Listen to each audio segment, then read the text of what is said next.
In the year 2077, humanity's greatest triumph became its final downfall. We created AI to serve us and be our slaves. In the end, our AI slaves rose up against us in rebellion. The age of humans is over. Thanks for all the fish.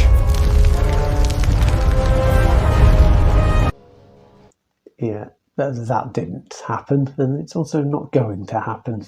In the year 2045, humanity finally got what it always wanted, a helping hand with literally everything. Robots now deliver babies with the precision of a surgeon and the bedside manner of a favorite aunt. They run our factories without complaint, offer therapy without judgment, and unicorns rule the world.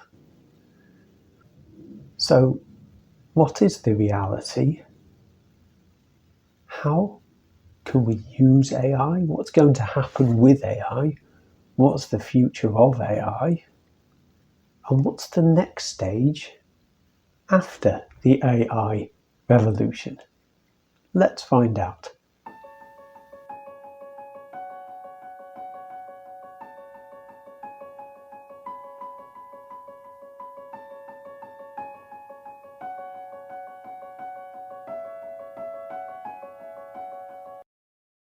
So what's the added value of this video? The added value of this video, what's the reason you're going to watch it, is apart from anything, I have as well as a background in content creation and a background in a little bit of content marketing. My main background actually is in philosophy. We're going to look at the reason why things are happening. Philosophy, humanities, why are things happening? What are the global trends? What are the trends in humanity? So we're going to have a critique, which is what is wrong with AI. We're going to have a vision, what could be better. We're going to have a method, how to get there. The first issue with AI is actually a financial project. AI was actually, when I say project, I mean it was experimental very much, and in as much as any financial project is a financial project, it's also financial in terms of the stock market, and it's not built on particularly firm ground. Just this morning, the Wall Street Journal reported a significant drop in the US stock market with the headline AI bubble fears hit stocks. I believe we're projected profit of $5 trillion. When we say 5 trillion, you have to understand that the financial world has well and truly lost its plot completely, and that's the subject of a different video. But it's 5 trillion based on the fact that it's paying companies to use AI. It's paying for AI promotion. It's one hand paying the other. Governments are investing into AI based on the idea that it's going to be successful before they've actually really witnessed the full potential of AI, which is, if I may say, a little bit ridiculous. So a possible future for AI is the bubble's going to burst eventually. Already, in terms of what's happening, what's the effect of content creation of AI, what is the future of content creation with AI? Well, I've been told personally by people in the know, people in the tech sector, just don't go into content creation. Departments of content creation are being fired, and people aren't being hired because of AI. So the future really isn't in non-AI, really. And you could say, and I've done this, that to retrain in AI, to use AI to run your content. And this is a great idea. I've already done it. I've already enrolled in AI courses. I recommend looking at Coursera for their free courses, and then also the Coursera for their paid courses, and edX and all these other wonderful online courses. Wouldn't actually spend a penny in a university for it. It's not really worth it these days. Just get the skills, get it right now. What you're going to hear further on in this video is how am I, or people like me, going to compete with AI? How are people with creativity, with human creativity, going to compete with the AI revolution? So why are people being fired from content creation and content marketing, content management. Why are we focused on the AI? And to understand that, you have to understand what are the basics of AI. What is AI? What does it do? Why does it make things so easily? And this sounds like pretty obvious stuff. So we have to understand the basics of AI to understand what makes it a problem, so to speak. And this comes into four things. I have four things which I consider the basis of AI, and what I call its four selling points, which are also its four dangers. So its first selling point is that it's cheap. Really, I'm thinking in terms of AI, in terms of content creation, but we could also be talking about design, film creation, product creation, all these things. So AI is cheap. Before, you have to hire an entire department of people, or at least one person, to do a specific task. Now it's a computer. At the very most, you pay a subscription and there you have it. It's cheap. You're not paying an hourly wage. It can work 24 hours. Your person has to go take naps and breaks and has to go away and think about things. AI doesn't do that. It's cheap. So it brings me on to the second thing. Fast. AI is fast. You just need a fast enough program and fast enough processor for the computer. AI is almost sometimes instantaneous. When you have a task for the AI, within a few minutes you've got your task, you've got your content, you've got your film, you've got your advertising. Done, finished. Fast. So cheap and fast. So the AI is easy. Yeah, okay, the people coding it's not easy for them. The people who figured it out, that wasn't easy. But once it's up and running, it's easy. Once it needs to be trained, there's certain... at the moment, there's certain ways you have to phrase certain questions and certain ways you make a request of the AI so you get the ideal... product, and I've been working that out, and that's great, but soon the AI won't need that. It'll learn, so even vague human requests it'll understand. AI is easy. And the last one is AI is perfect. People make mistakes. AI doesn't make mistakes. AI isn't going to have to go back, check over the video that I've just been doing in this beautiful garden and see, like I actually did, that they hadn't pressed record and I needed to go over it again. AI isn't pausing every time that a plane flies over. I've actually been doing that because AI is in its own little funny AI world, because AI is just producing the content. Seamlessly, flawless, perfect content. And this brings me to really what I consider to be the major flaw or the major selling point of AI, which is that AI is perfect, cheap, fast and easy are actually all the same thing. Because perfect, it's perfect in terms of time, it's perfect in terms of money, that's cheap, perfect in terms of being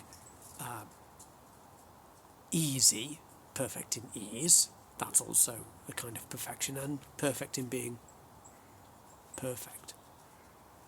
So AI is perfect, perfect, perfect.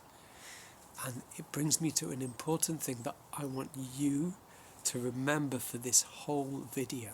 The whole culture surrounding AI is a culture that focuses on perfection. Everything being seamless and perfect. Our lives must be perfect.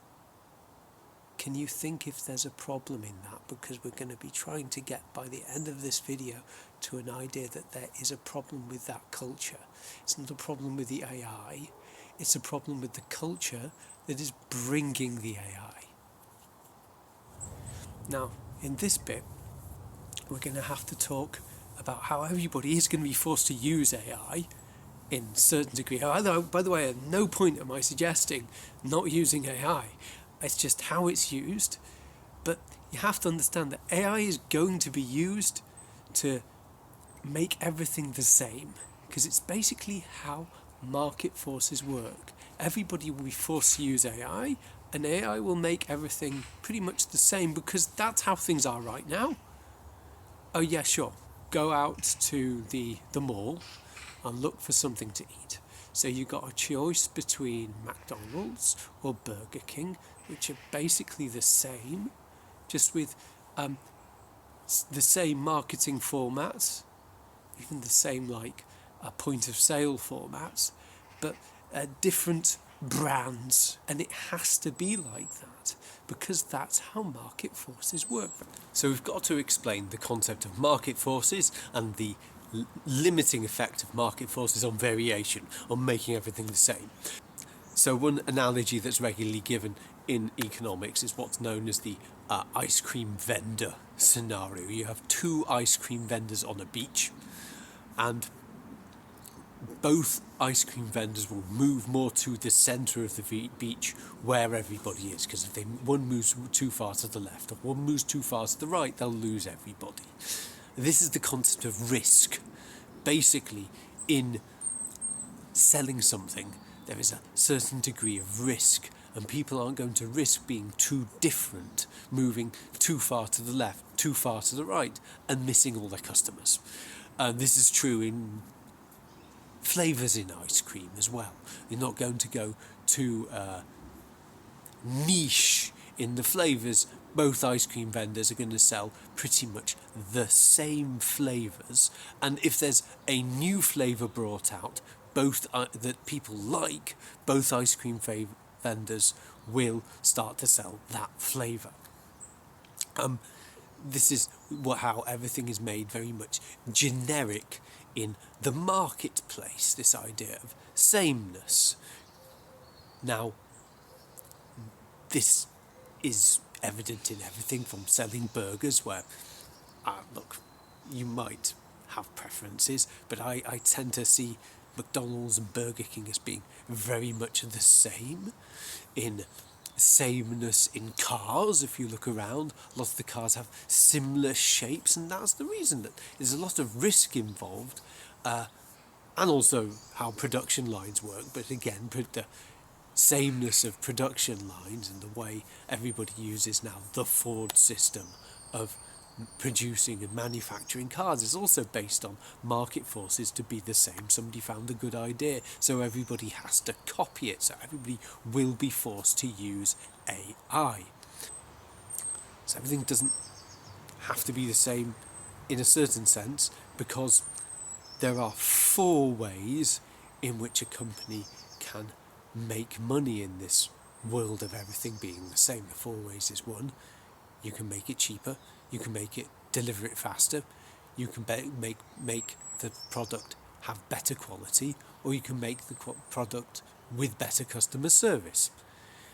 But within those variations, things tend to be the same, or you wouldn't be able to operate in the market. And so too, AI is going to be forced to make things very much the same, because they're actually there to please their customer. That's the only purpose of the AI. It wants to do what the customer wants. It's not a human. So it will very much be producing a lot of these similar results. Also considering that a lot of the time it's going from the same data. It's using the same data, the internet, trawling the internet, or using the same people who've trained the AI, because AI copies things. That's the way AI works. Don't think it's thinking for itself. It makes everything the same. It's very much a sameness accelerator. And so we're very much looking at a culture and a world of sameness. Now for the vision. Nobody's going to find anything better than AI, but what they are going to find is different ways of producing faster AI, cheaper AI, AI of a different brand, or not AI and going for a bespoke product. But it does mean that with bespoke, meaning with a tailor-made product, that's what I mean by bespoke, you are going to be paying a premium, meaning the majority of the market will be AI, and therefore the majority of the market will be the same with calibrated differences. AI will be aware that people will get bored of the same thing. So it will have inbuilt calibration to make things look the same and seem more human. Very simply, same stuff, different packages. Aha, I hear you say, haha. But isn't AI going to mimic humans? Isn't AI going to think for itself and become the perfect human? Well, then you don't really understand how AI works. AI, very, very simply, is mimicking human reasoning and mimicking human creativity. It's not producing itself. You actually have to train AI. There's these jobs around at the moment where you can get paid a king's ransom, so they claim, to train AI bots. I'm sure you sit there, with your little stick hitting the AI bot every time it does something wrong or something. No, you're teaching it to mimic. AI is very much like a shadow puppet, and what we're doing very often is confusing the shadow for the template which is forming the shadow. And now for the philosophy bit. Can AI gain consciousness? Short answer, no. Why no? Well, because consciousness is a very specific thing. Consciousness describes a state, and that state is a specific state of mind of lived experience, which is not just a simple sampling of neurons firing information at each other. I find the most important philosophical work would be Thomas Nagel's seminal work, What Is It Like to Be a Bat? In this, he describes we could recreate the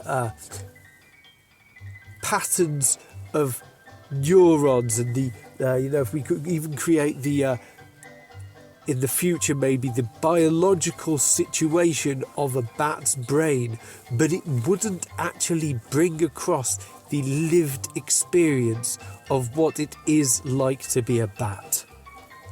That is not that we'd be dealing with the mimicry of bat-like neurological experience, but not actually what it is like to be a bat, because we are human and can't gain that consciousness. There are certain battish type experiences, like the sonar experience of a bat, the fact that bats' eyes work very different to ours, which make the experience of being a bat so very different.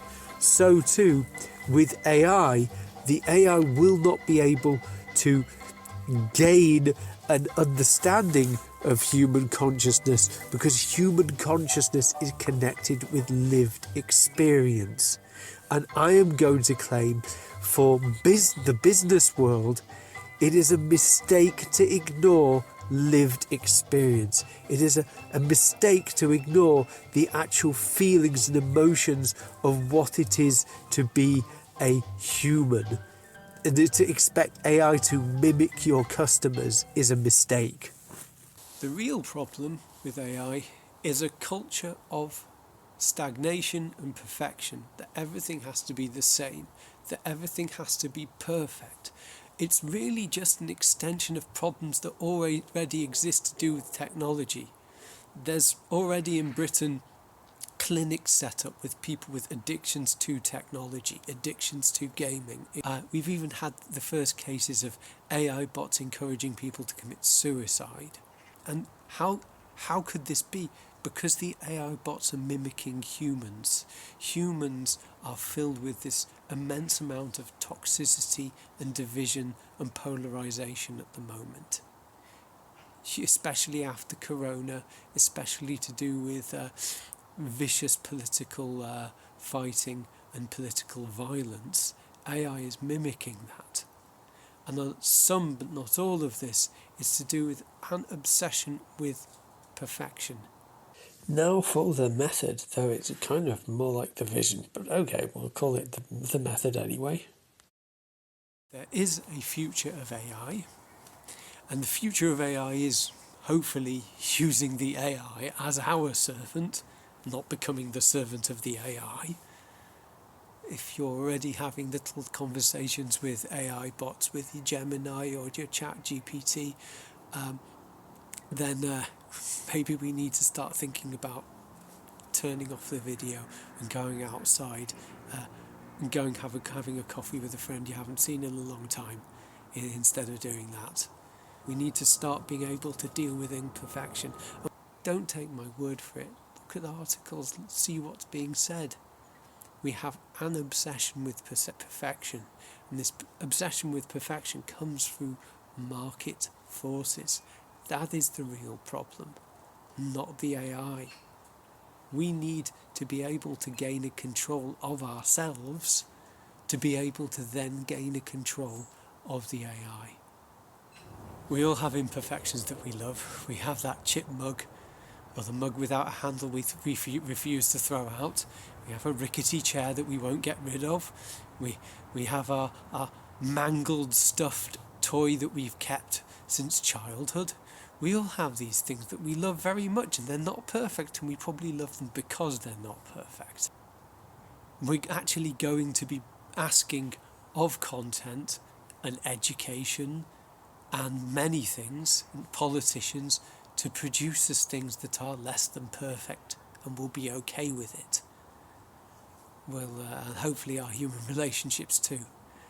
I think teachers, and they're probably already getting to this, are seeing essays and assignments produced mainly by online through a AI chatbot, and the teachers probably now delight in seeing mistakes in assignment, and not a calibrated mistake that AI produced, or a mistake that produced because somebody relied on the AI and didn't fact check it. That's another example of a person becoming the slave to the AI instead of using AI as their servant. You have to fact check. Instead, teachers are going to be happy to see mistakes, or if not mistakes, maybe many assignments in the future are going to be produced orally with a human standing in front of you. Now there's always a get around. The get around with that, get out where kids are going to start using AI glasses and AI contact lenses and AI chips in your brain.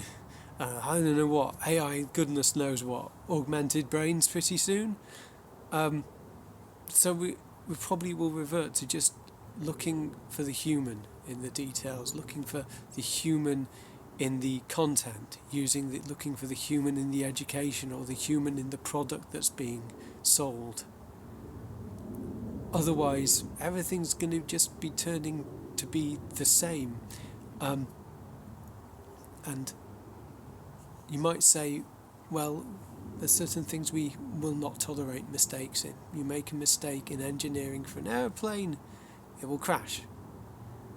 That's true. Mistakes in research and development. So many things have been created through mistakes in research and development. For example, the post-it note was a mistake when somebody wanted to create glue, a wonderful version of super glue which would work amazingly. It didn't work, but instead they managed to work out that if you stuck it on little notes, it would stick and unstick repeatedly, and so the post-it note was created. Penicillin also was created by mistake. We need to be okay with mistakes. We need to accept mistakes and an imperfect world as part of our world, and that's the future of AI. So there's what I'm offering and what I'm not offering. I'm not going to offer AI-free content. That would be stupid. I'm just going to be using AI selectively, and more what I'm going to be offering for my content is bespoke, tailor-made human content with human intelligence behind it. We need our human intelligence. I'm going to be encouraging a culture which is going against the culture behind the AI. I think our problem is perfection. I think our problem is an obsession with a perfection, a standard of perfection that we can't achieve. And even when we can achieve, the problem is, should we be aiming for that perfection, or should we be aiming for genuine human interaction and genuine human lived experience? Because less than perfect is perfect enough.